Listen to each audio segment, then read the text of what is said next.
Gaza burned and billowed as Israeli airstrikes hit cars, factories, and homes in the Palestinian territory. In return, hundreds of rockets fired by Palestinian Hamas militants streaked out toward Israel.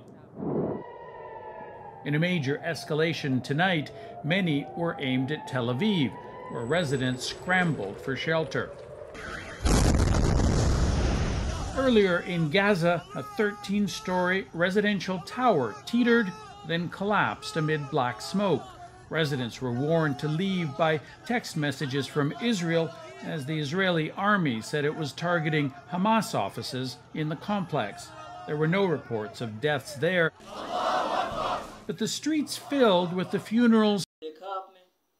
اسرائیل کا ظلم دیکھا آپ نے، اسرائیلی جہریت دیکھی آپ نے، کس طرح فلسطین کے نہتے مسلمانوں پہ ظلم و بربریت کے پہاڑ توڑے جا رہے ہیں، کس طرح غزہ پہ بمباری کی جا رہی ہے، کس طرح مسلمانوں کی عزتیں لوٹی جا رہی ہیں۔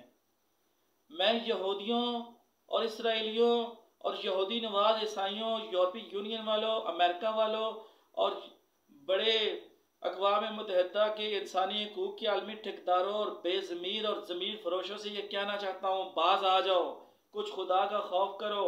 ہم وہی ہیں جو 313 تھے اور تم ہزاروں کی تعداد میں تھے، لیکن فتح ہمیں نصیب ہوئی تھی۔ یاد رکھو، پوری مسلم امہ کو للکار رہے ہو۔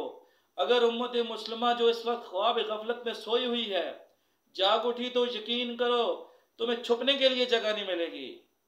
اسرائیل والو، میں تمہیں وارننگ دے رہا ہوں، یہ جو تم مسلمانوں پہ ظلم و ستم کے پہاڑ توڑ رہے ہو، ہم خواب غفلت میں سوئے ہوئے ہیں، ہم بہت زیادہ شرمندہ ہیں، لیکن اس کا مطلب یہ نہیں کہ ہم چپ رہیں گے۔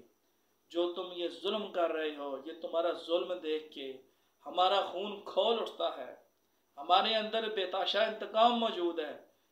اس وقت ہم کچھ کر نہیں سکتے تمہارا، لیکن یاد رکھو انشاءاللہ بہت جلد وہ وقت آئے گا جب تم بھاگنے کے لیے، چھپنے کے لیے جگہ تلاش کرو گے اور تمہیں چھپنے کے لیے جگہ نہیں ملے گی۔ اور میں مسلم امہ سے کہنا چاہتا ہوں، خدا را واپس آ جاؤ، 313 والے بن جاؤ، 313 والے بن جاؤ گے، جہاد کو اپنا لو گے تو انشاءاللہ دنیا کی یہودی اور یہودی نواز عیسائی نصرانی طاقتیں تمہارے قدموں میں ہوں گی۔